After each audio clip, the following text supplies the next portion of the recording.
on set. Places, everybody.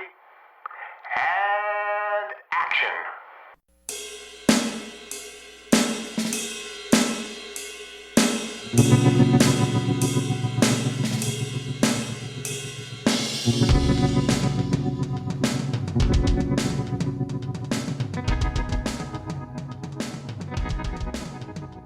It's time once again for the Hooked on Movies podcast. Today we are continuing our Halloween theme of movies with the 1978 science fiction horror film thriller Invasion of the Body Snatchers. With me are Ken. It's like there's some kind of hallucinatory flu going around. People seem to be getting over it, though, in a day or two. All I could do is treat the symptoms. And Ted. Here I am, you pod bastards. Hey, everybody, and I am Eric. You know, Ted, Ken, and I, we came here from a dying world. We drift through the universe from planet to planet, pushed on by the solar winds. We adapt and we survive.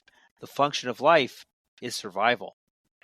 One could say that we're actually coming to you from a dying country.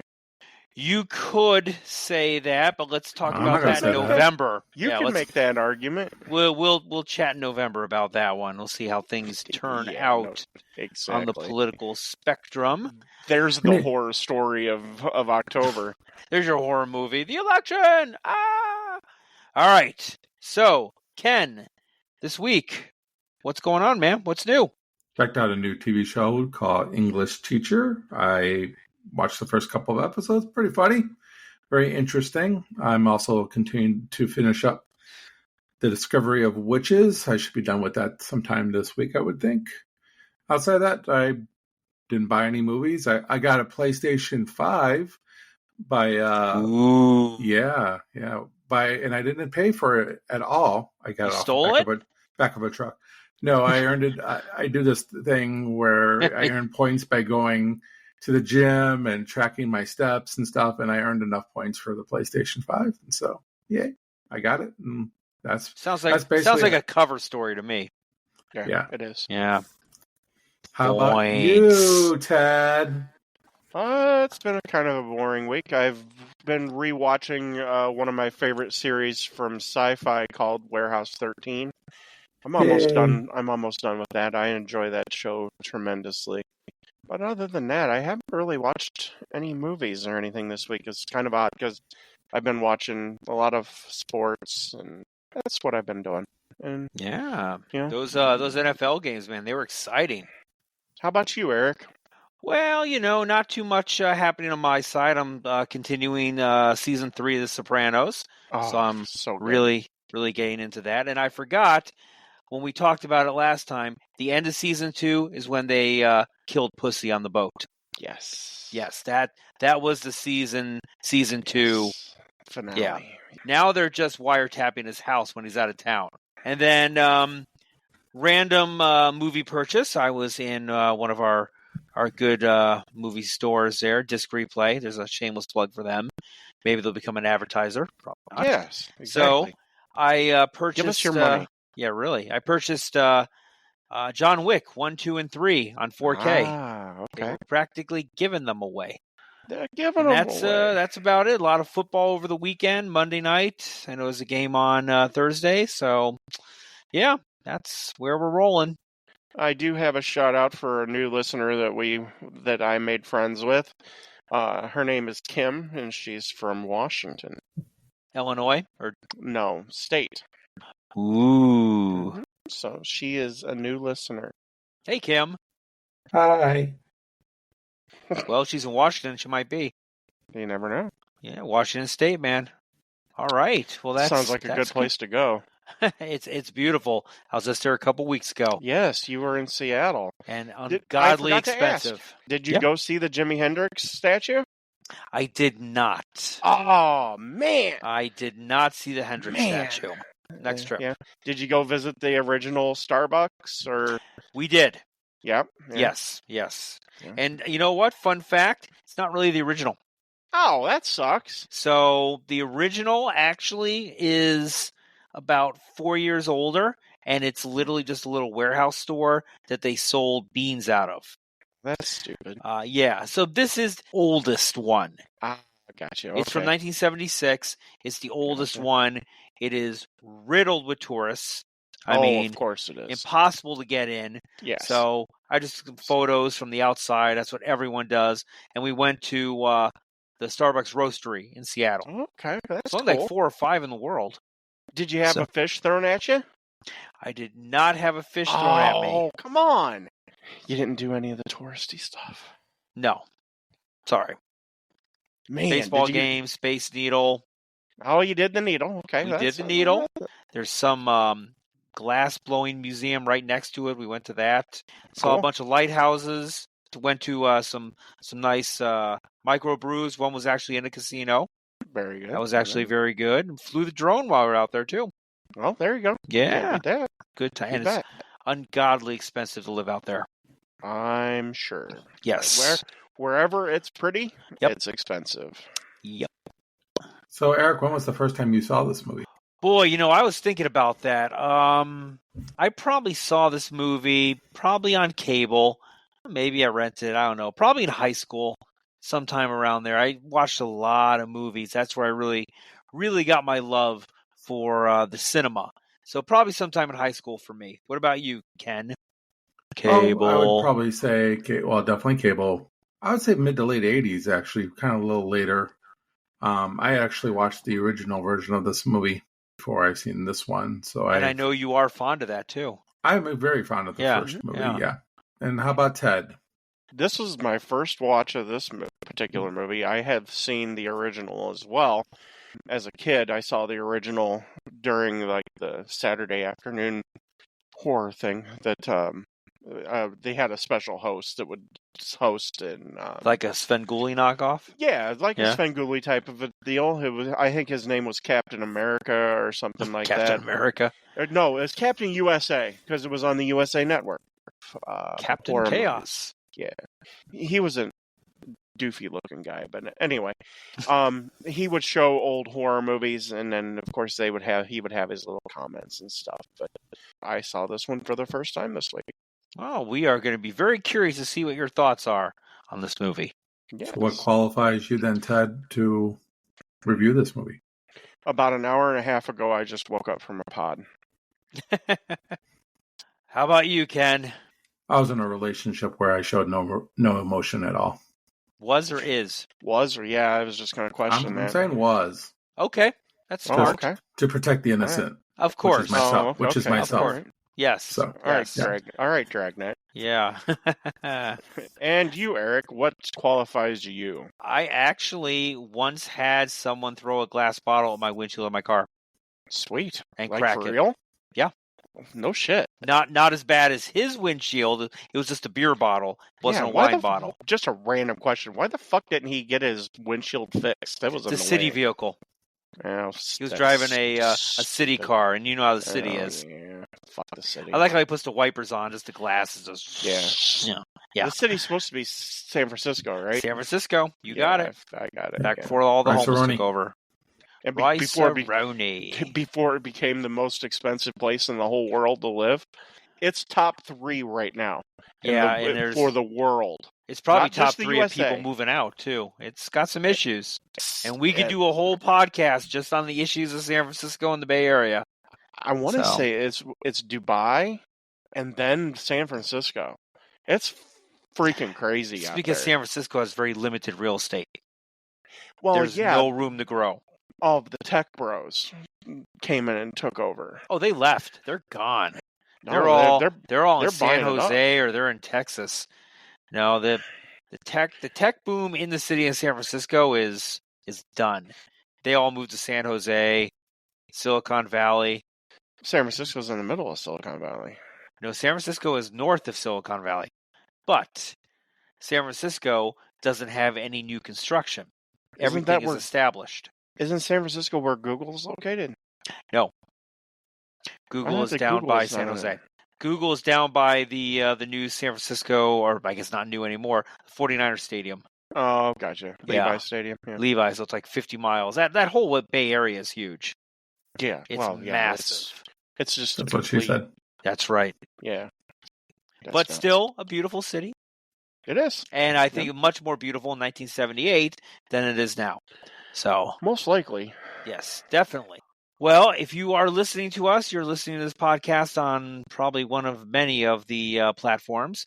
And of course, you can hear us on X, Twitter at hooked on underscore movies. Did I say that right? You betcha. Right. Hooked on underscore movies. And of course, Facebook. A lot of great stuff there. Ken really keeps up on Facebook with some great stories there, Ken. Good job. We want to recognize that we're part of the Dorkening Network. Network, yes. Which Yes, they we also are have part a of it. bunch of other podcasts that you may be interested. There's a lot of different genres of stuff for you to check out there. And I believe Justin's part of the Dorkening Justin Network. is part of the Dorkening Network. He is the Dorkening Network. He is the Dorkening Network. I believe his Teenage Mutant Ninja Turtles podcast is on the Dorkening Network. Yeah. Give him a listen, and hey, give us a listen. He's had a lot of very famous people on his show that are in relation to the Teenage Mutant Ninja Turtles. Really? Well, that's very interesting. We'll have to talk to him about that sometime. Maybe we could have Donatello or Raphael or... No, I was thinking maybe we could have Justin on our podcast. Oh, yeah. okay. No, I don't want Ninja Turtles on our podcast. No, why not? That would be they poop awesome. everywhere. Yeah, it's hard to clean up after them. Because it's not 1987. That's why. Oh, come on now. Aren't they more violent too than the cartoons? Aren't they like really, really violent and they're like comic books and stuff? Probably. I don't know. Screw them. Who I like cares? the All I know is I bought the Switch game that had all of the arcade games on it. I loved the Teenage Mutant Ninja Turtles arcade game. They had the arcade game over at the Galloping Ghost. I'm sure they did. Yes. Shout out to the Galloping Ghost. If you want to walk into 1985, that's where you go. I miss arcades. Then you would love the Galloping Ghost. Oh, I'm sure I would. Located in beautiful Brookfield, Illinois. Yeah, it would be like if you had a basement that just kept on going and going and going and had video games in it. They have a lot of pinball machines too. There is a pinball machine. That's extra section. Yeah. Okay. It's extra. No, we did not. We're talking original games. Awesome. These are not like remanufactured consoles. Black These and white things, asteroids. They're old and they're tired. That's badass. Pong. Yeah, they're bad, all right, and ass. I don't want Pong. I don't want to play fucking Pong. Well, they don't have. I want to play Donkey Kong. They had Donkey Kong, Pac-Man, and Miss Pac-Man, and I played those. I played all the Atari games. They had Pong. Did they have Star Pong? Wars? The Star Wars games. Yep, I played the Star Wars one. Yeah, they had multiple Star Wars games, but I played the original one. We blew up the Death Star at the beginning. I tried to play Raiders of the Lost Ark. Ooh, that's interesting. Well, Ted, why don't you tell us some of the particulars of this one? How do we even know this is you? How do we know? You have no idea. I don't. Invasion of the Body Snatchers, directed by Philip Kaufman. A screenplay by W.D. Richter. It's based off of the 1954 novel The Body Snatchers by Jack Finney. It has a running time of 115 minutes, a release date of December 22nd, 1978. I was not able to locate a budget for this movie, but it had a box office gross of $24.9 million. In 1978. $1978. Sure. And then that does not take into account rentals. So, Rotten Tomatoes has a critic score of 93 certified fresh percent. Yeah. And it has an audience score of 82%. Yeah. And it has an IMDb rating of 7.4. Yes, so all very high there.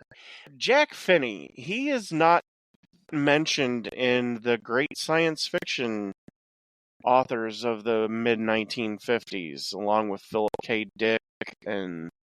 He was popular at the time, though. But yeah, it's interesting. I wonder why he's not included in that group of guys. No idea.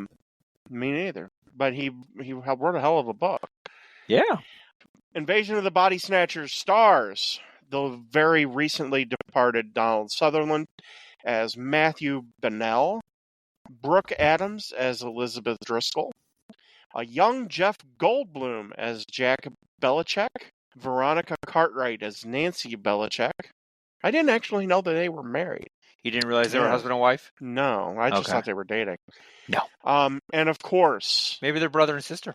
well, maybe could have been. Hopefully they're not dating. I think they're married. I think they were married. Yeah. I don't even know if there's a word big enough for Mr. Leonard Nimoy as Dr. David Kibner. Art Hindle as Dr. Jeffrey Howell. Layla Goldoni as Catherine Hendley. Kevin McCarthy as Running Man. The reason I mention him is McCarthy starred in the original 1956 version as Dr. Miles Bennell. Don Siegel as a taxi driver. Siegel, I mention him because he was the director of the 1956 film version. Ooh, all right. Tom Luddy as Ted Hendley. Stan Ritchie as Stan. David Fisher as Mr. Gianni. Tom Dahlgren as Detective. I'm glad that they gave him a last name or something. They couldn't even give him a last name. It's not that important. Yeah, I was going to say, you're really starting to get low in the bucket here. Yeah. When they don't have names. Well, Maurice Human Argent. number one. What was the dog's name? Argent. Right, yeah. Maurice Argent as the chef. And Oh. Jerry Walter as Henri, the restaurant beaver? owner. Yeah. As the beaver. But that's all of our stars for this wonderful movie. So about 4. And Goldblum wasn't really known yet, but I would say Nimoy and Sutherland are huge, and Brooke Adams was known. very known. Well, what do you got for us on production, Ken? Okay, well, Kaufman was a big fan of the film, of the 1956 film, and he really wanted to do this. And of course, he wanted to do it right. So you wanted to make some changes. Of course, filming in color is what you do in the 70s, right? But most importantly, he wanted to change the setting from being a small town to a big city like San Francisco. So, and we'll talk a little bit more about how that works well, at least in my opinion, how it works well. The sound editor, Bill Burt, came over from Star Wars. Yes, he so did. He made a lot of those sound effects that we hear in Star Wars. We hear a lot of those sound effects here, including, that scream that the aliens make, which you can definitely know that there's a pig a little bit in there. Ben Burt is a genius, and there's no two ways around it. As Ken said, he was the brains behind all of the sound effects for Star Wars. So when you hear a lightsaber ignite, that's him. The pew pew from the blasters, that's him as well. And Darth Vader, his breathing is him as well. So he does them all with his mouth? So it's impressive. Actually, Darth Vader was a scuba mask. Yeah. Wasn't asthma? And no. No, it wasn't. And the blaster sound was him hitting a wrench on a steel cable. Great. Yeah, so, and very interesting stuff. Yeah. People might have heard of the name Kaufman before because he's been involved in every single Indiana Jones iteration known, even the most recent one. So it makes sense why Ben Burt, because I'm sure Kaufman knows George Lucas and Steven Spielberg. Makes sense. Big career. I mean, he wrote The Outlaw Josie Wells, and he was the story behind Raiders of the Lost Ark, as Ted was just mentioning, and The Right Stuff. So there's a lot of great stuff that he's been involved with. And the film was scored by Denny Zetlin. Back then, of course, in the 70s, the scores of movies were huge. You could think probably Star Wars for part of that, but this was the only film score by Zetlin. It's interesting. Yeah. He never did a score again of a movie. I don't understand why. It seems like it was a pretty decent score. And then, fun fact, the banjo player, the music was done by Jerry Garcia of the Grateful Dead. No shit. Oh, really? So the banjo playing in the same. That's awesome. That's Jerry Garcia doing That's that. actual Jerry. Is it? Is the actor is not Jerry, but the actual playing and the singing is of Jerry. They should have paid a little bit more money and had Jerry do the actual exactly to do it, man. San Francisco's where the Dead started, right? Golden Gate Park, you could have saw the Dead for free, along with Big Brother and the Holding Company and a whole bunch of other great bands. So as far as casting goes, Kaufman got Nimoy on board because he felt like he was being typecast, and he really wanted Feels to. like. Feels Yeah. like. I would say it's pretty good there, Dr. Spock. Yeah, right. You might argue that this film actually helped him to continue to be typecast. Yes, but yes. But actually, as a kid, I didn't watch a whole lot of Star Trek. But you know how I knew Leonard Nimoy? Was the History Channel series that he did. Oh, was it called Hereafter or something? Yeah. I adored that show. Wasn't that like late 70s, early 80s? It was in the early 80s. Yeah. I'm sure how he got that was probably based off of Invasion of the Body Snatchers and stuff. Wasn't based off a Bilbo Baggins song? Probably not. Song? I don't think so. Do you ever hear that song? No. Leonard Nimoy do the song called No. Bilbo Baggins? No. Oh, you got to check it out. Yeah, There's even a dance to it. Yeah, no, that's okay. Yeah. That's okay. I try to avoid anything Hobbit. Yes, you do. Because you are a Hobbit. Mike Medavoy, who was the head of production of United Artists, was the one who suggested Donald Sutherland, who got paid a lot more than everybody else. So shit. all the other stars, even more than Nimoy. Yeah, they all were getting 20 to like 30,000 each, and he was getting more like $200,000. So holy shit, yeah. That's a big difference. United Artists, Charlie Chaplin's studio that he started. Not just Charlie Chaplin, bunch of the older stars. Yeah. That's why they were United Artists, but they're no more. No, they got bought out years ago. We did have some snags on production. Donald Sutherland was hit by a Volkswagen Beetle. Well, shit. Yeah, in San Francisco? In San Francisco? I find that hard to believe. There was a Volkswagen? In 1978? How dare they? Never. But they were shooting. They were filming the shot of Matthew and Elizabeth running. He fell into the windshield, but he's okay. Was doing his own stunts. So all that stunts at the end of the movie, with him climbing all around, that's him doing all those stunts. Really? It was actually, unfortunately, an extra who missed their cue. They were seriously injured from the explosion. So how the hell did they get insured for that? That's some crazy shit that he's doing. Fall, man. Wielding an axe, cutting ropes. Yeah. But that's just some production notes that I have. Not a lot that's out there. It's kind of under wraps on everything else. But yeah. Some interesting stuff. The Ben Burt stuff is really cool. When I saw him on the credits, I was like, that's pretty freaking cool. Why don't we go then to the setup? So take us away, Eric. All right. Dun, Here's dun, the setup. dun. Dun, dun, dun. Invasion of the Body Snatchers. A parasitic alien race abandons its dying planet and travels to Earth. Isn't that the plot of Superman? Taking like the that. form of small seed pods with pink flowers upon settling. Elizabeth Driscoll, a laboratory scientist at the San Francisco Health Department, brings one of the flowers home and shows it to her boyfriend, Jeffrey. Aww. What a douchebag. Yes, he was. She awakens, even before he was a pod. She Yeah. awakens the next morning to find him being cold and distant while putting debris of the glass that once held the flower pot into a garbage truck. Okay, time out. For trivia. How would she have known that he was cold and distant when the night before he was cold and distant? But just go ahead. Okay. No, actually, he was in a good mood because his team won. And she even said, the Warriors sucked in the 1978. Did they? I thought they won the championship around that period of time. Did they? I don't know. I don't know. I don't care enough to look up. All right. Continuing. Elizabeth confides to her colleague and friend Matthew Burnell about the unsettling changes in Jeffrey and that she fears he is an imposter. Elizabeth mentions following him and seeing him secretly meeting with people she doesn't know. Matthew advises Elizabeth to talk to his psychiatrist friend, Dr. David Kibner, Spock. to which she reluctantly agrees.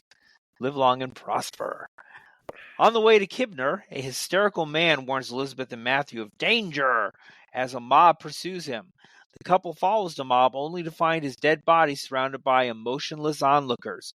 At Kibner's book promotion event, Matthew finds his friend Jack Belichick, an aspiring writer, while Elizabeth meets Kibner, who reassures a woman who claims that her husband has changed. Kibner brushes off both women's concerns, insisting the behavior is just a case of non-commitment. Elizabeth is convinced to return home to Jeffrey.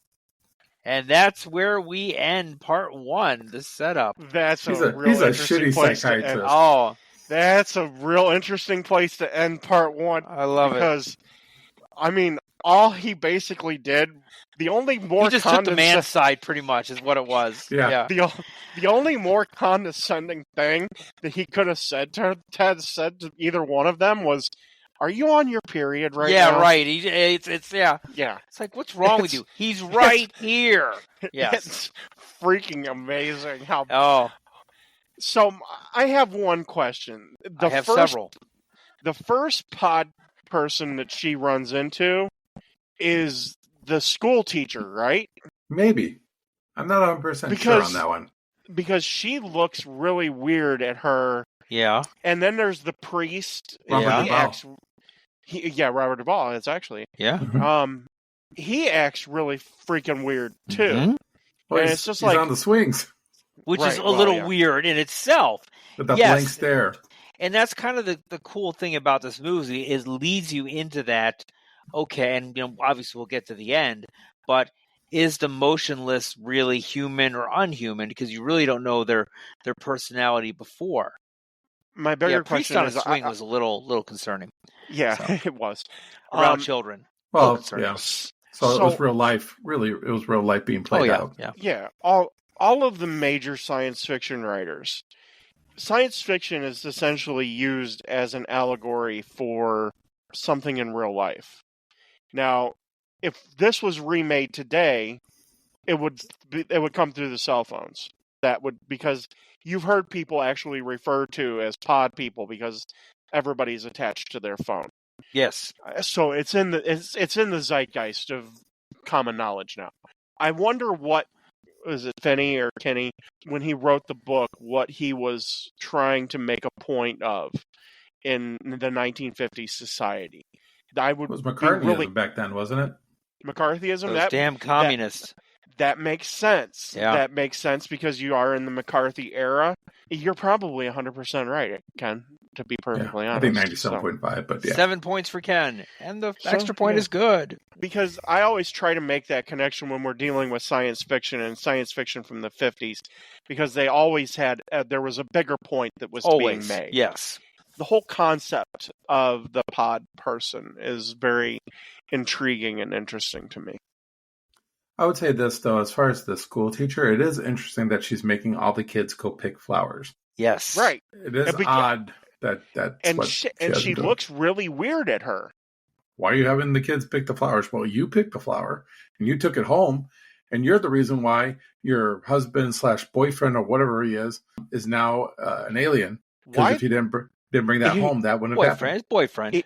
Here's another question. Why the fuck is she still with him? He's a douche. He's a complete douchebag. I don't know how much we of a only douchebag meet he him is. one time. I mean, and it's for like 30 seconds, and he's so he's a it's very weird that he watches TV with headphones on. That's really weird, especially for the 70s. I get it, but what? He's just watching a basketball. It's not like he's listening to like classical music or something. But she's a reader, so she's a reader, so he has those on probably all the time. So this way, it doesn't bother her. He treats her like shit. A little bit, yeah. And I don't think by much. And here's the thing. She's obviously in love with Donald Sutherland's character. No. I mean, they couldn't be any more obvious. Well, she was probably with him a bit longer, and it wouldn't have been right to jump ship. So Shall we? It's kind of like a work wife, right?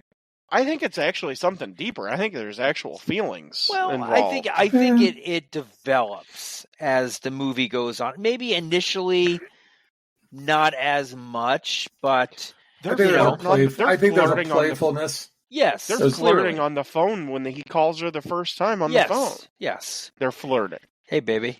Yeah. Yeah, but at that point, it's harmless flirting because he knows she's not going to leave him, and she's not planning on leaving him. I don't think of her as being unhappy with him. She actually seems to be pretty into him for the most part. She's like, "Oh, you're in a good mood," and talks about the game, and actually, when they go to bed, they're holding each other. Yeah, I don't think he's that bad of a character. And in fact, the fact that he's distant from her actually is why she's concerned. If he was distant from her to begin with, we wouldn't have a movie, because there wouldn't be that concern about why her boyfriend has changed. But she really jumps the gun early, doesn't she? Yeah. It seems like it leads you to believe that this is a really extreme change. Like he's really emotionless. Whereas before, I mean, he was just a little emotional. Yeah, maybe he's having a bad day. He's really into the game. I don't know. Actually, he was in a good mood. His team won. He was actually kind of excited, but they got into a little fight because he still had the TV on, and she wanted to read, and he had to go downstairs to watch the game or put the headphones on. I just never bought them that they were actually in love with each other. I don't think they want you to believe that, because it's easier to kind of sell you the other relationship later on into the film. But I don't think that he's like a terrible person to her. There's no indication that that's the case. And then she wakes up in the morning and he's got a suit on. I think that just, you got a suit on? That's that's weird too. That's weird. And then of course he's cleaning up the glass. And then he goes off to the garbage truck and actually hand delivers the garbage to. Yeah. So is he delivering to the trash?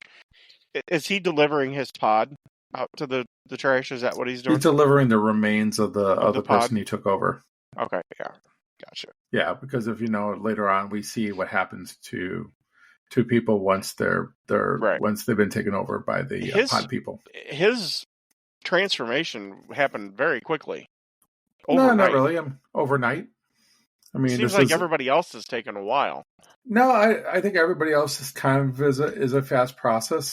I think it all depends when in the night did it actually start to happen. We don't know when it actually started happening in the middle of the night. But I think all the transformations are pretty quick. And the way they describe it later on is that you are still the same person, but your emotions have been sucked out of you, and you've become one with the alien.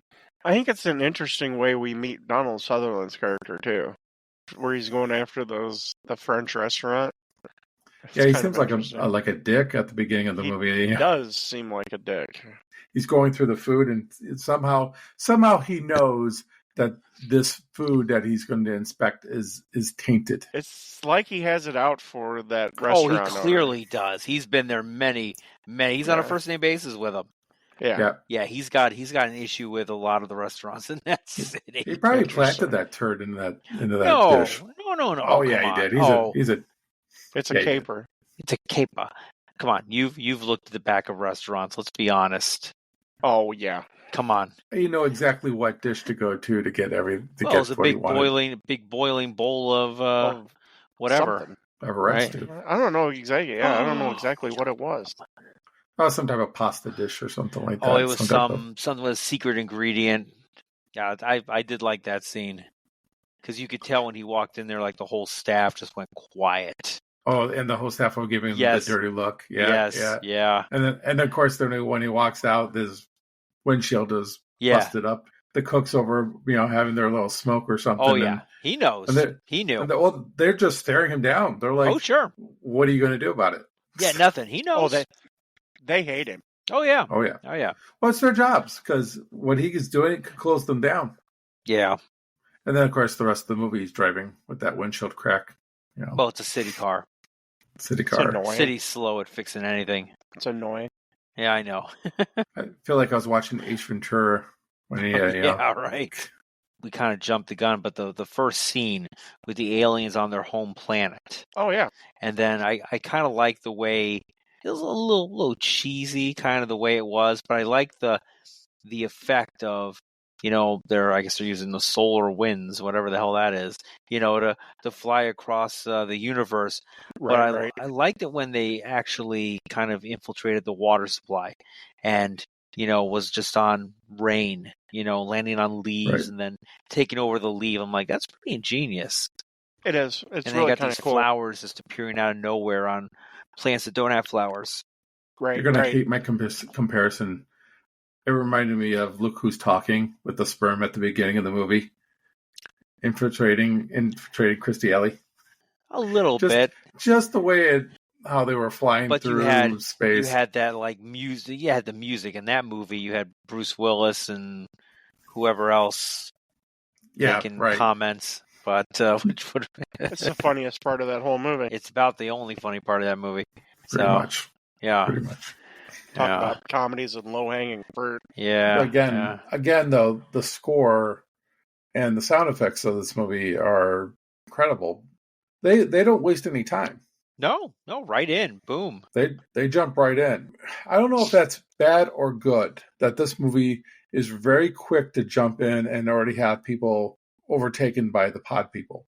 We already talked about the teacher, possibly the priest, her boyfriend, and we're in the first 5 minutes of the film. Is Kibner, when they go to his like book signing or whatever that is that they're going to, is he already a pod person? No, because remember, he's smiling, he's happy, he's laughing. No, he's not a pod then. He's a complete asshole still, but... Yeah, clearly, but he's not he's a dick. I know when I first saw this, I did not think when Matthew broke into the house and then they went back there and the police were there and Kibner was there and he's like, I'm his friend, I'm a psychiatrist. I didn't think he was a pod then until he left and got in the car with the guys. Yeah, because he was lying there on the couch and it seemed like he was just kind of chilling out with the rest of them.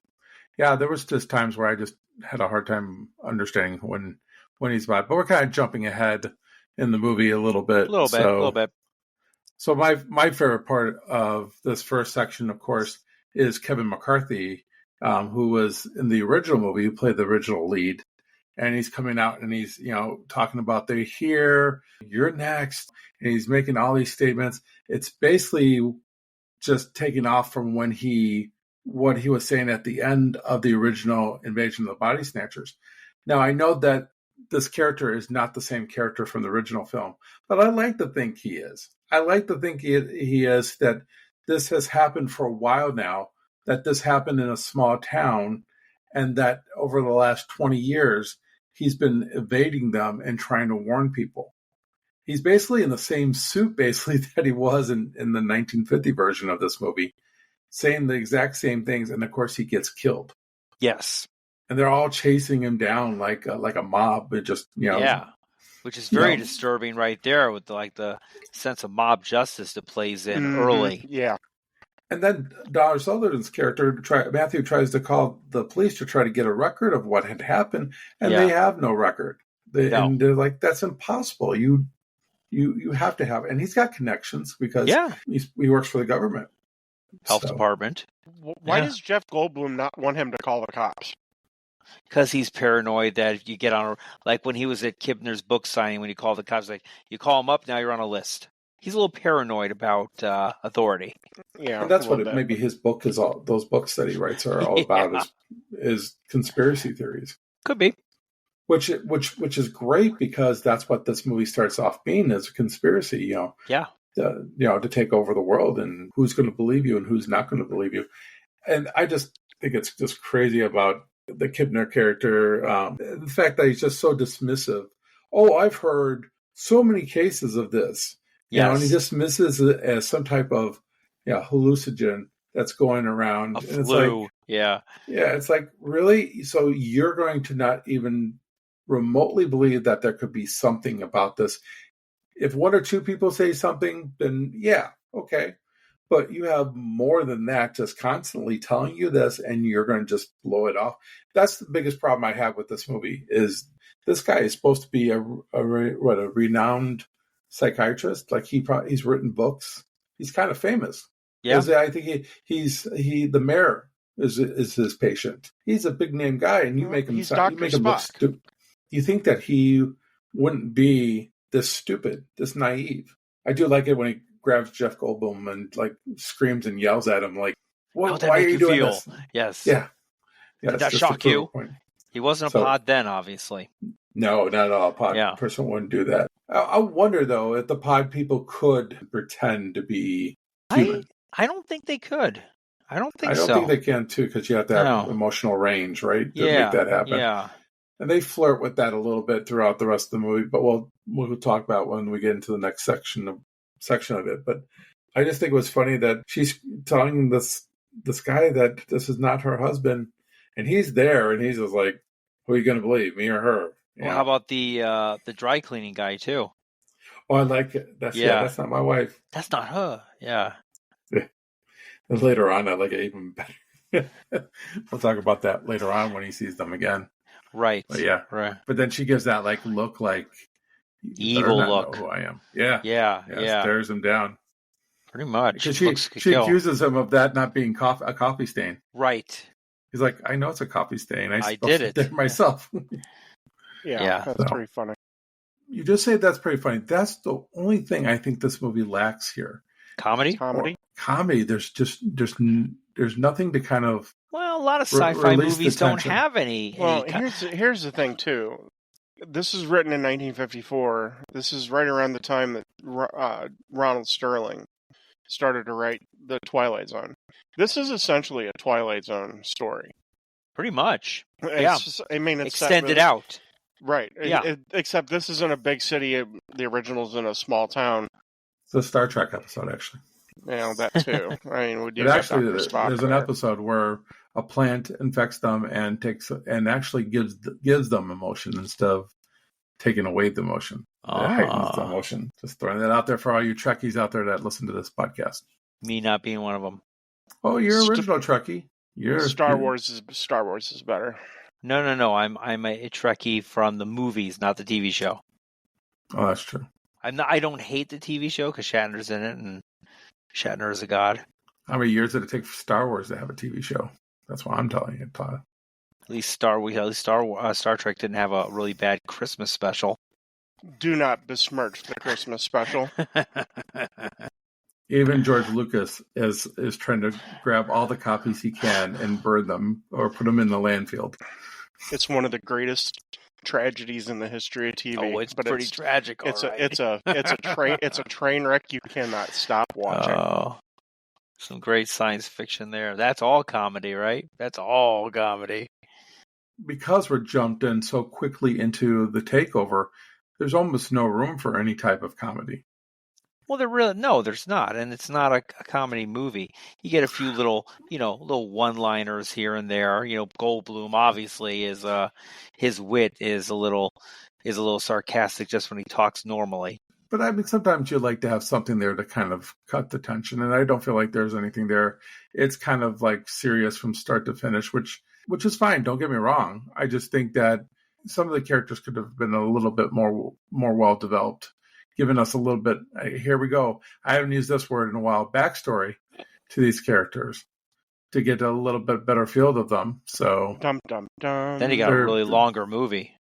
Well, yeah, we definitely would have a longer movie, but it moves at a pretty decent pace to begin with. All right. Ken wants to know about the aliens, moms and dads. Moms and daddies, more backstory on the planet. Any probes going on? Yeah. So... Oh, there's a lot of stuff going on there Don't you need to know about the planet that you're going to take over? Don't you send an anal probe first? I think we can all agree that it's the old bodies that are going in the garbage truck, right? Yes. Every time they're just getting rid of the evidence. Yes. Yeah. All right. We really don't know exactly how that works until the end of the film. Correct. And then we kind of figure out how that is. Just normally, people are not going out to the garbage man, meeting them personally, and throwing something in the back of the truck. So that's a little odd in itself. That's not how you do it? No. Okay. No. Get rid of the evidence directly? No. All right, let's go into the build. Jack goes to the mud bath spa. He runs with his wife, Nancy.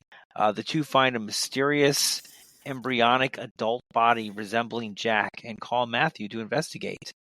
As a disturbing discovery, Matthew goes to warn Elizabeth, but discovers a semi-formed duplicate of her near the bedroom where she is sleeping. Matthew rescues Elizabeth and alerts the police and Kibner about the events, but when they arrive, Jack and Elizabeth's duplicates have disappeared. Dun, dun, dun. Elizabeth suspects the flowers are involved, but is unable to examine one at the health department offices. In the meantime, Matthew tries in vain to alert the authorities. After encountering several doppelgangers, Matthew, Elizabeth, Jack, and Nancy hide out in Matthew's apartment. They call Kibner, who promises to help, but later enters a car with other duplicates. As the group falls asleep, big flower pods emerge from the garden and start birthing their replicant. I guess I should say replacements. I keep saying replicants. I think it sounds better. They wake up, and Matthew destroys his own replacement in time, but they quickly realize duplicates have taken control. The pod people, which are fully formed alien replacements, how obvious, pursue Matthew's group. Jack and Nancy create a distraction, sacrificing themselves while Matthew and Elizabeth take refuge at the health department, where they each take speed to remain awake. Jack and Kibner's duplicates ambush and inject them with sedatives, needing the victims to fall asleep to be fully replaced. Kibner's duplicates explain the aliens' plan to replace humanity with serene, emotionless duplicates, whose only goal is survival. Matthew kills Jack's double and, locking Kibner in a freezer, then escapes with Elizabeth. This is where the movie gets exciting. This is where it all comes together. You say you want to use the term replicant. Isn't that a name of the aliens in another movie? Yeah, that Harrison Ford flick. Oh, yes, that's right. It's Blade Runner. Blade Runner, thank you. Philip K. Dick, another science fiction Yes. author.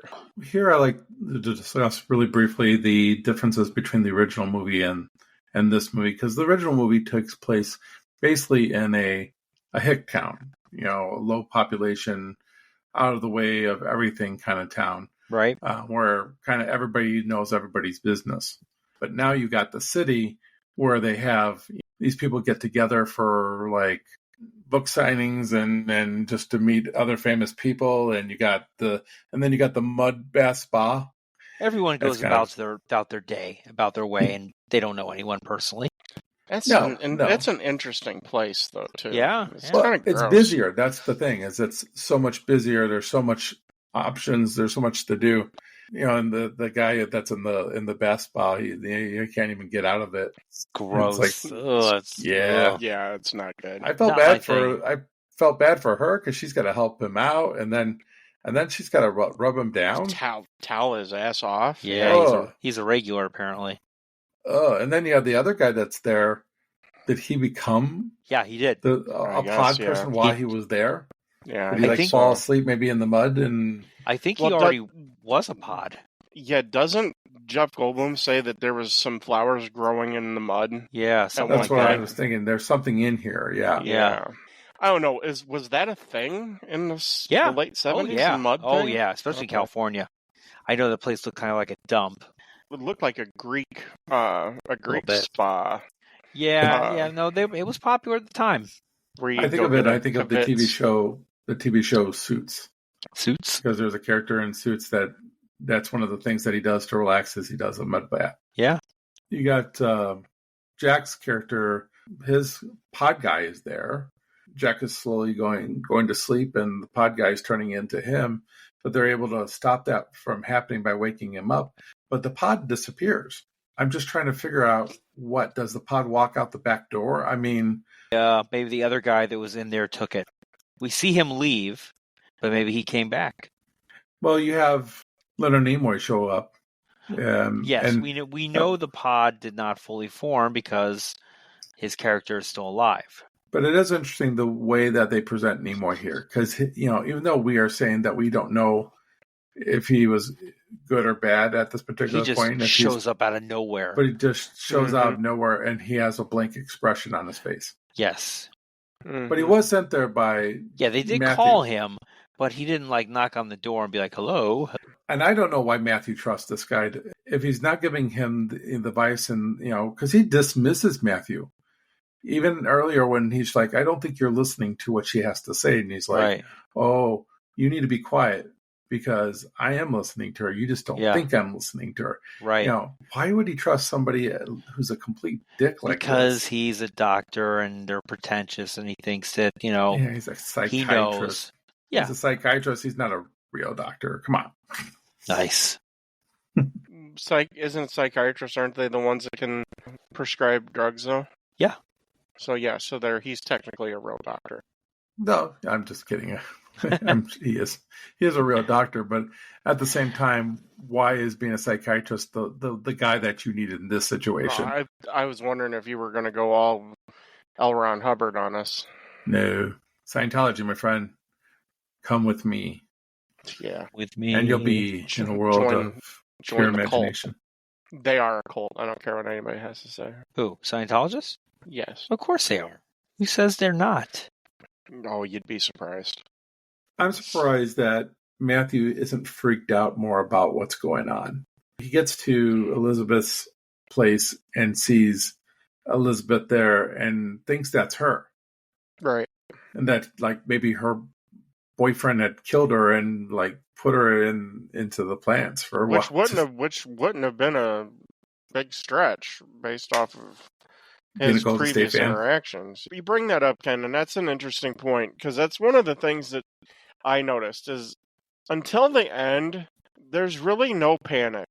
Everybody's just going about their normal everyday life. Maybe that's the point that Kaufman's trying to make.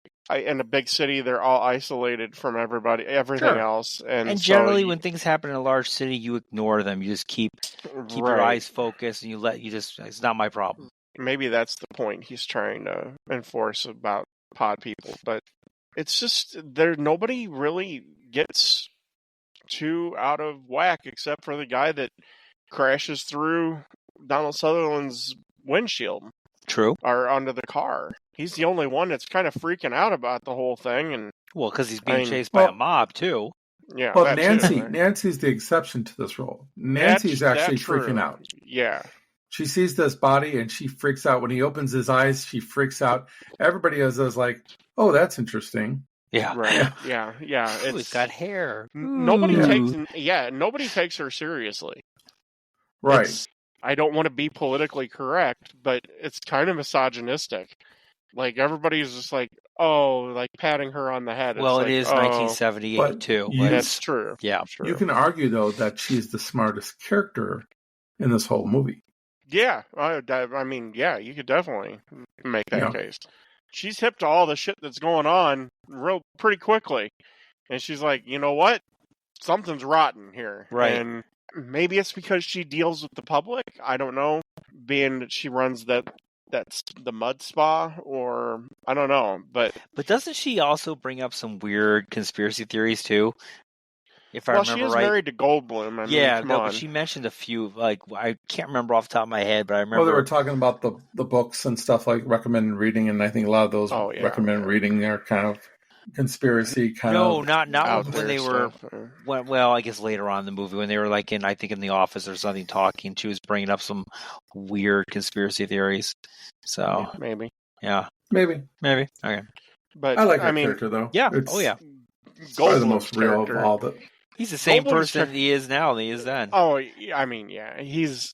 It's interesting though. It's almost like he's a Art Bell impersonator in this movie. He's just kind of the conspiracy guy, and it's kind of disappointing to me that he gets taken over. That was one of my big disappointments. Was like that he gets taken. Well, it's bound to happen.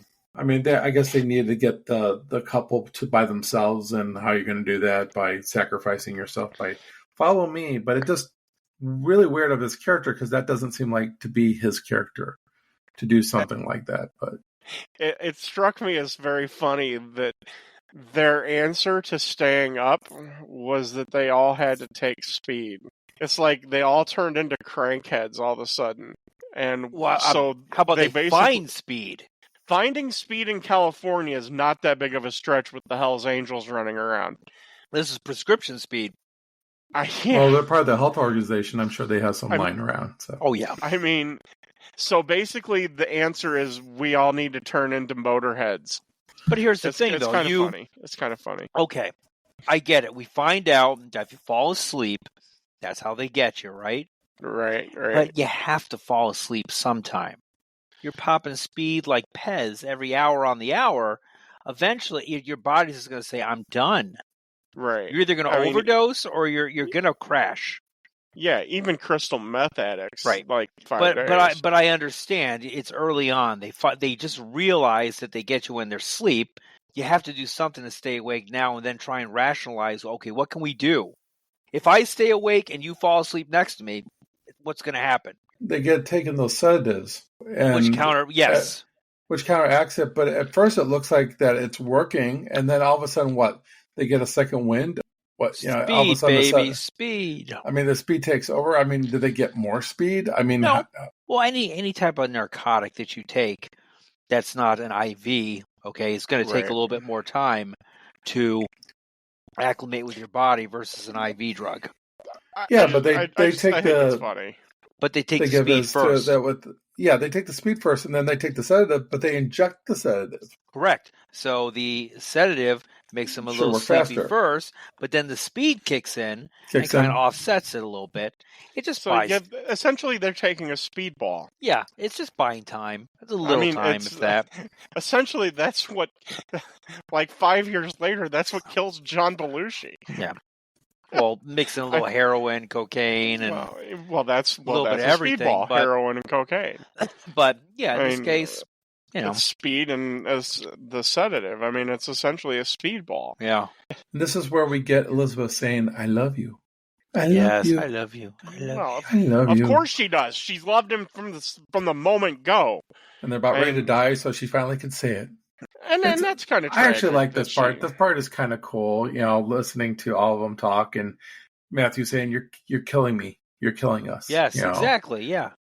How can you do this, David? He's trying to reason with them, and you can't reason with somebody who has no emotion at all. Nope. Well, she mentions love and hate. She's like, "I hate you." He's like, "I don't hate you." Yes. Yeah. Well, he says there'll be no longer any emotion, like no love, no stuff love, like that. No hate.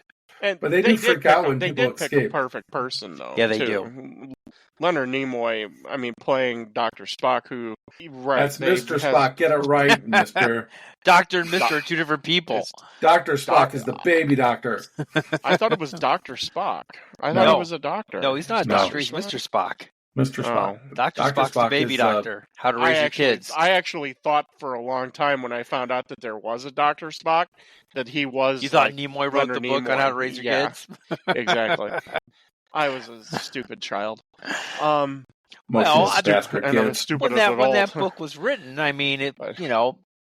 TV show was out. True that. And who else is going to be called Spock? Yeah, what are the odds? Exactly, seriously. Right? What are the odds? It is interesting, and I really do like the fact that it is Leonard Nimoy that does deliver these just flat lines that are...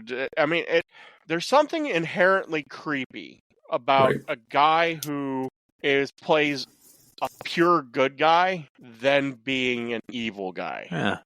There's something disturbing and off-putting and offsetting about the whole thing. That just is like, because who would have ever thought that Leonard Nimoy was going to be the bad guy in this movie?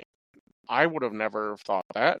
As soon as he told her, that it's her fault that her husband's the way he is. Yeah, I started to wonder right there. I was like, holy shit, that was a little fucked up. I'm like, shit, dude. I'm like, you just told her to get back into the kitchen. Yeah, right.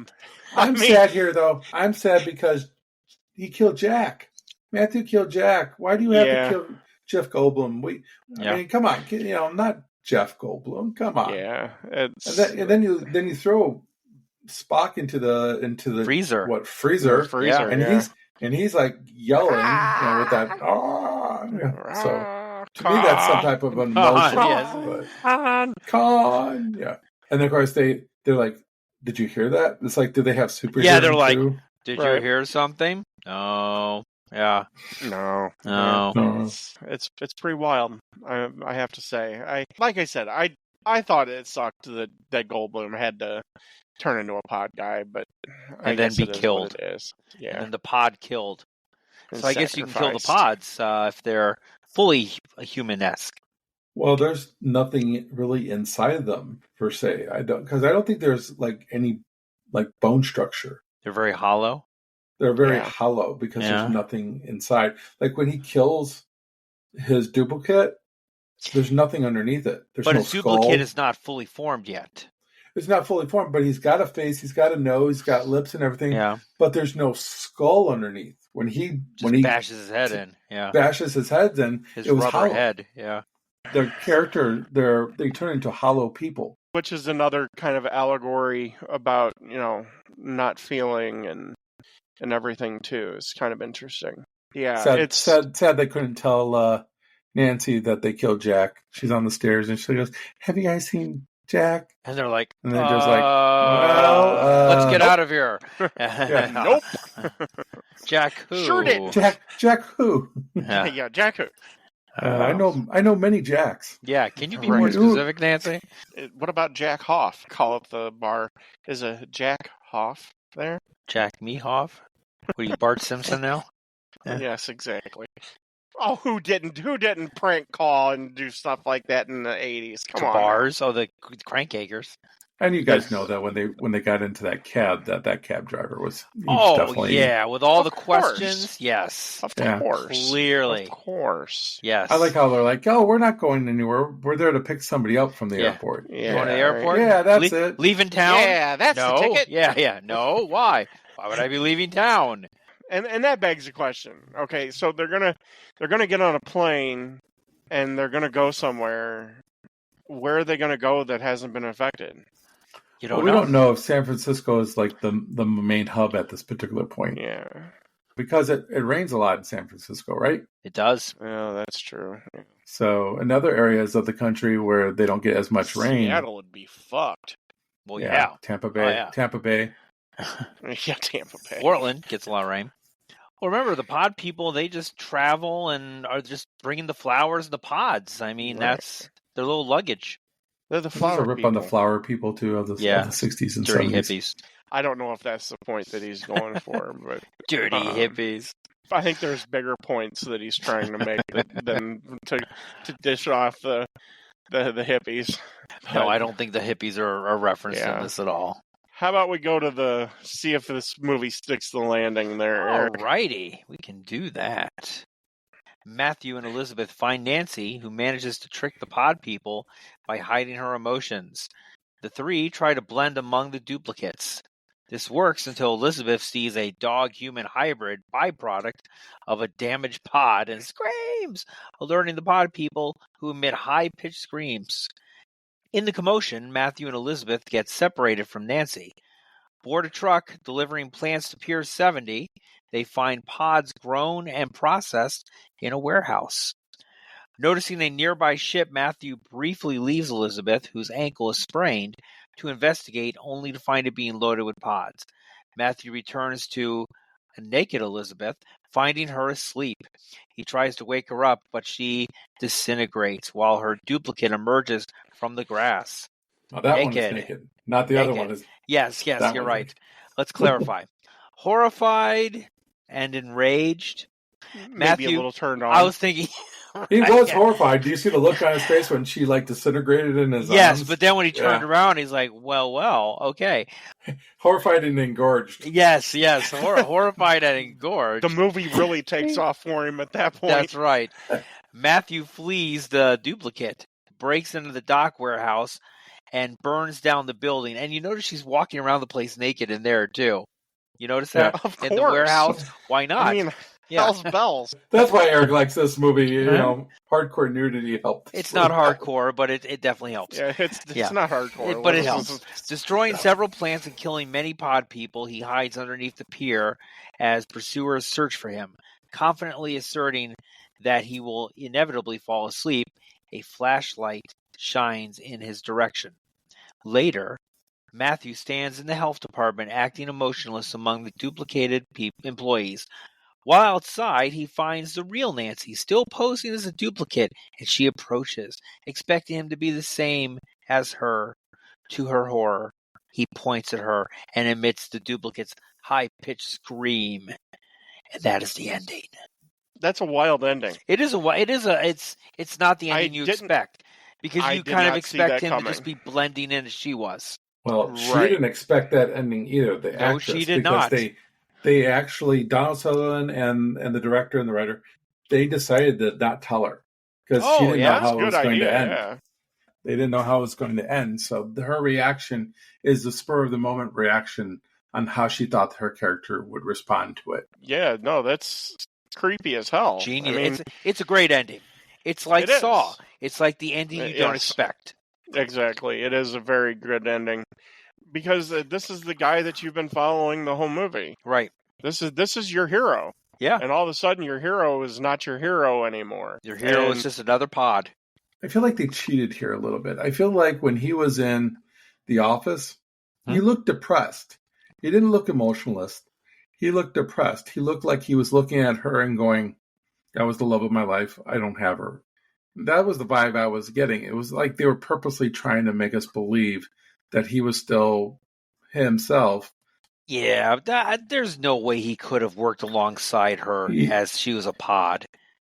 I mean, that would have been great. I mean, you he's expected following it. her. Yes. When He's does he- following her.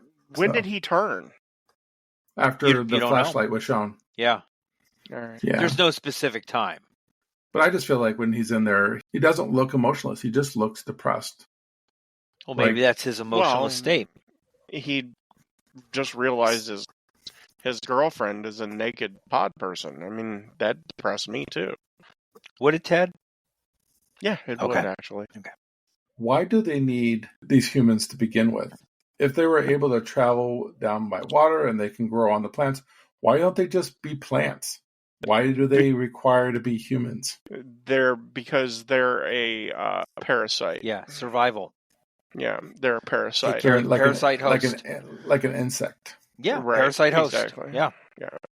Kind of like in Independence Day, they're a parasite and they just want to suck everything out. But in Independence Day, they were going to take up the resources and move on. Here, Right, it's very similar. Well, I don't think they're moving on. I think they're making this their home. I think they're taking over this planet. Maybe. I mean, this is their permanent. but this isn't the first. I mean, Leonard Nimoy says that this is not the first time they've done this. They go from planet to planet. But he said our planet was dying, so we needed to. No, I'm pretty sure he says that they've done this before. Yeah. So basically, Different they're forms, feeding. different. Yeah, Yeah. they're feeding off of a host. Once everything's been depleted here, we're assuming that means humans. They'll just move on. They could go into animals too, but we don't know. but I think they want the intelligence of the human race because they can spread. But why do they continue to do the jobs of their host? So they're all working back at the health organization. What's the point? They don't know any better. Don't know any better, or are they still trying to Emulate. We're talking about one city. Yeah. And nobody has been really alerted. I mean, the authorities have not been alerted to the fact that San Francisco needs to be cordoned off and essentially firebombed to eliminate these pods. As far as Well, we we know. Right. We don't know by the end of this movie if the whole world is already like this. It could easily be that's done. what I was saying earlier. Yeah. What I would assume that the whole world is engulfed with the alien parasites. So we're just focusing on one small area with a resistance, if you will. Which is why my question was when they were going to go to the airport, why would they automatically assume that this is just happening in one city? Right. I mean, because they are two very intelligent people. But you don't know. Right. I mean, if you're thinking, Well, you hey, gotta take a chance. gotta take a chance. Yeah, gotta go somewhere. You can't stay where you're at. Why not? Why not take fact that the pilot's beater not a car pod and person? drive somewhere, right? Well, that makes more sense. Yeah. Because would you have trusted that the pilot's not a pod person? I don't know. Well, at this point, there's blockades now. Right. So even when they're going to the airport, there's a blockade there that basically are checking to see what people are doing. The emotions. But Yeah. It's just really weird though that they're doing their same old jobs and everything. Like I would think somebody's job would be based on their emotion too. What about someone's job who had a lot of emotion? Exactly. Yeah. What do they do now? You know, it's 1978. What does Robin Williams do at this particular time? What does Robin Williams do? Mork and Mindy, isn't it? Yeah, right. Yeah. It's full of emotion. The radio's gone. There's nothing on the radio. That's why when they hear the music, they're thinking, oh, this is an opportunity because somebody's playing music. Mm-hmm. That's a scary part, too, when there's no radio. That's one of there those... should be some national signal that's Correct. going on. Right. Something. Right. The national, the emergency broadcast. Something, right. Yeah. Right. Yeah. Well, even in 1978, you're still going to have somebody broadcasting from another section of the world by satellite. You still would be able to hear something that was happening in maybe Washington, D.C.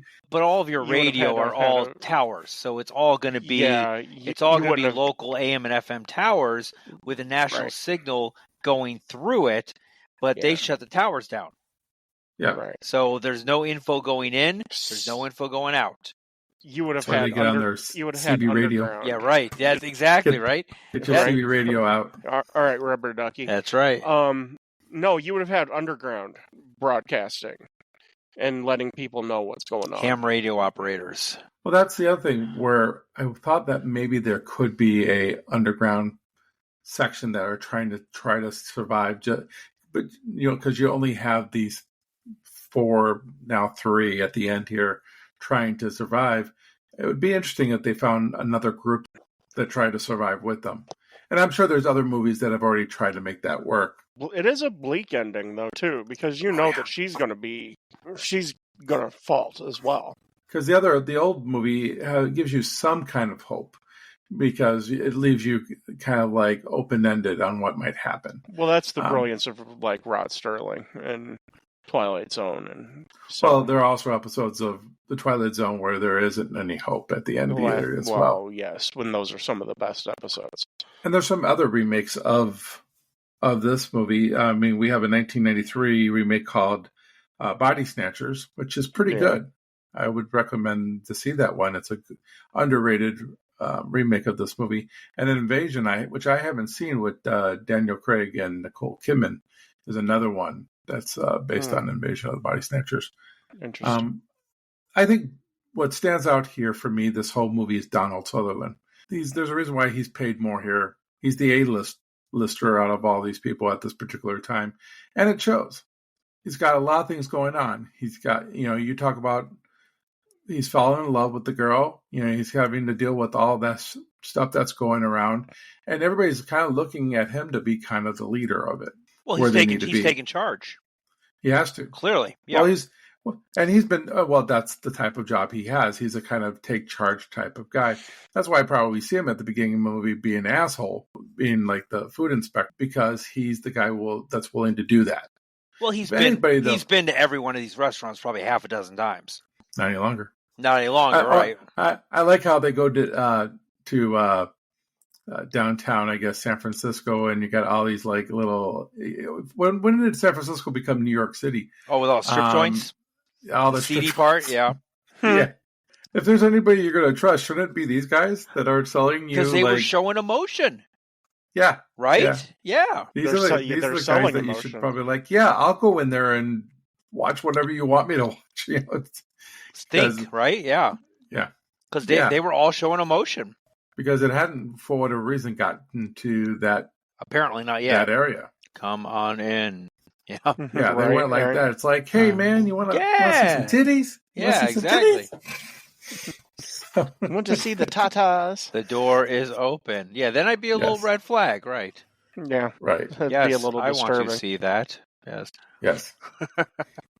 Good times. You and your lady would like to come in and play? Yes, right. Why, yes, we would.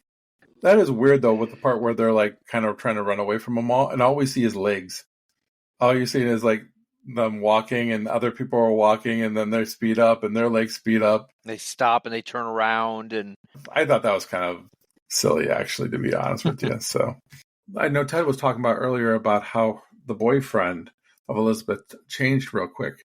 Well, Elizabeth changes probably the quickest out of them all. Yeah, that's true. She's taken over probably in less than like 5 to 10 minutes. They had to figure out a way to get her naked, so she's gone. Yeah, I liked how they did that, though. I liked how she crumbled in his arms, and that just got nasty. That's good special effects there for 1978. How Just they a big disintegrated rubber her. body, right? It is, yeah. But it looked good. They did a good job of making it look like her that's disintegrating. I'd give them prompts on that one. I thought that maybe she was naked a little bit too long. This is a PG movie, stop. right? It's PG-78, yes. It's PG for 78. So Right. I understand for being naked for one scene, but she gets to be naked for multiple scenes. Yeah, She gets to be naked here, and then she gets to be naked in the warehouse over there. So. Yeah. PG-78 was a little bit more risque. You're not complaining. Stop. No. Hey, if you wanted to get emotion out of people and wanted to see if they were a pod person or not, you just have her walk down the street naked and see how people look at her. Well, she's walking in the warehouse. I know those are all pod people, but yeah, nobody's paying attention. No one's paying attention. No one, and she's getting like really bossy too. Yeah, she is. It is cool to see him try to destroy the whole plant. He's got nothing to lose now. He knows he's the last one. I'm surprised the pod people let him actually turn into one of them after he killed all of their little. Well, they have no emotion. They have no emotion. That's true. No emotion. So there's no hate, no anger, no revenge. Yeah, I guess you're right. But they have an obsession, which could be considered an emotion. Well, survival is their obsession. Because they were begging for their lives. We won't tell anybody. Yeah. Just let us go. Let's go. Yeah. Nope, they ain't going to work. You're going to die. Of course, she has to hurt her ankle. Of course. There's always, it's in like all the horror movies, you're running and running, and then one of you hurts their ankle, and you have to carry them around or leave them behind to be eaten up by the monster. The monster. I mean, it is a trope. I think it's more believable here than in other horror movies. What about the ending of this movie? It's bleak. I like how they got the end of it. At the end of it, there's no music, there's no nothing. It just I like ends. that too. Doesn't even leave room for a sequel. But the fact that there's no music even, or any type of like, after her screaming when he's, sounding alarm, when it goes like dark and silent, I like those type of endings. I do too. It's kind of like, this shit happened, it's over. Yep. Right. Deal with it. Leave the theater now. Black. Fade to black. It's like Sopranos. Just fade to black. Right. Yep. And let you decide how you thought it. It's not even a fade. It's not even a fade. It's like instant. Yeah. Lets you decide how you think it's going to end. No, I don't think it lets you decide. It tells you that it ended. Yeah, it's over. She's done. Yeah. They're all done. Yeah, I mean, humanity's done. Yeah. It's a great ending. I'm not going to give a whole lot away, but about what I want to say about it, but it's dark. It's a horror movie. It's a great ending to a horror science movie. Fiction horror. Yeah. Science fiction double feature. Yeah. I don't know. The only problem I probably have at the end here is the dog that with the human face. That's the morph. I mean, it's a dog. They put a mask on. Yeah, I know. I know. That's how they did it. And then she, of course, screams at that. I think in the original, the dog got hit by a car, and she screamed. That sucks. I think the dog should have been the hero and just ate them all. Jeez. Well, it's kind of weird how the pod people would allow like a morph like that. They're trying to figure it out, right? If they can turn animals. I don't know. He just showed up with the group. That's all. Well, what happened was Matthew, when he walked by, when the pod was there and taking over the banjo playing guy, he kicked the pod and damaged it. Oh, I didn't see that. He damaged the pod, which was right behind them, and that's probably how they were linked together. So like now that. It's a special needs pods and needs special schools and collects SSI. Poor pod. All right. Poor pod. I think we're getting ready to jump the shark here. They probably should have shot the dog, to be honest with you, because if their idea is to try to look like a normal societies to fool people, that dog is going to give it away. A little bit. Let's talk about the review. Ken, why don't you kick us off? That's a good movie. Wonderful. That's great. Ted, I know, right?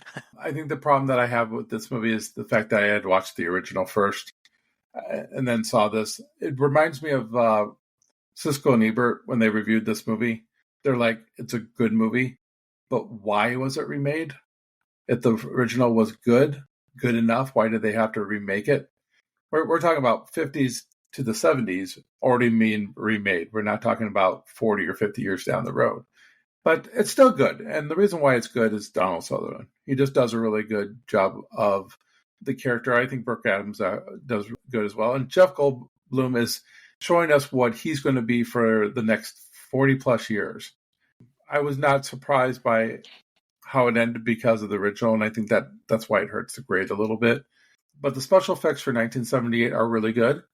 The score is good. The fact that this guy who did the score doesn't do another score again, I'm curious. I would want to do a little bit of a dive to find out why that's the case, especially since this movie did as well as it did. I'm going to get to my hook rating here. I'm going to give it a 3.5 hooks.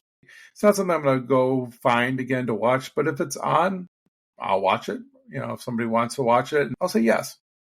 But it's not something that I'm in dire need to watch again anytime soon. So if some random stranger comes up to you and says, "Hey, want to watch Very Invasion of the emotionless. Body Snatchers?" Yeah. Well, it depends on You're how gonna much be like, emotion. Come on. Depends in. on how much emotion she gives me or he gives me when he says it. Because if it's like, "Hey, do you want to watch Invasion of the Body Snatchers?" I'd be like, "No." You leave No. now. All right, Ted. One thing I want to say off the top is, in response to Ken's question about why it needed to be remade, I think that this is one of these stories that generationally can be remade. And I think that's what we're looking at. Why, if in the 50s, I'm going to believe that Ken is right and is based off of McCarthyism, the Red Scare, essentially. In the 70s, I mean, we can debate exactly what they're getting at, but I think generationally this story sticks. It asks to be remade, in my opinion. That's the testament of a really good written story, is that it can generationally transfer. And I think that's what we're looking at. And Donald Sutherland is amazing in this movie. The idea of casting somebody like Leonard Nimoy, who is Mr. Spock, the eternal good guy, because that's essentially what Mr. Spock is. He's the perfect good guy, and to have him be the bad guy here it's disconcerting. The thing that I like the most is the ending. I think it's a great ending. It's bleak, and I think that's what a lot of horror movies lose a lot. A lot of horror movies end up with, somebody conquering and whatever. There's none of that here. This is dark because everybody's going to be a pod person. So I think that's wonderful. I think it's a great ending to a horror movie. And I think the picture of Donald Sutherland pointing and screaming, I think, is one of those iconic movie pictures that will live on forever. I'm going to give it a solid 4. I enjoyed it. It's not my favorite, but it's definitely one that, like Ken said, if in the future somebody says, "Hey, let's watch this," be like, "All right, that's cool. I'll watch that." I highly recommend people go watch it. It's fun. It's not fun, but it's a good watch. It's definitely worth your time. All right. 4 is pretty good. My review is going to be pretty short and succinct. I love this movie. I love the cast. I think Nimoy, Sutherland, everyone in this cast works together. I love the plot. I'm different between you guys. I really don't care about the 1950s version because I think Have you seen the 50s version? I have. Honestly, 1950s movies like that, 50s sci-fi doesn't appeal to me. It never has. That's just me. I'm not a real sci-fi person, but this movie does something for me. Maybe the way it's done, maybe the era that it's done in and the cast, but I love it. It is a great movie. It's one of my favorites. I actually own this one on 4K. That's how much I love it. It is 4.5 hooks for me, and I highly recommend if you like any type of a thriller, a horror, even a science fiction movie, this movie is a must-see. How's the 4K transfer? The 4K transfer is good. There's not a lot of special effects in this movie. The fire doesn't come across very well in the warehouse. I got a good price for it on 4K. That's the only reason why I bought it. I had it on DVD, I was getting on Blu-ray. I came across an offer on 4K. Why not?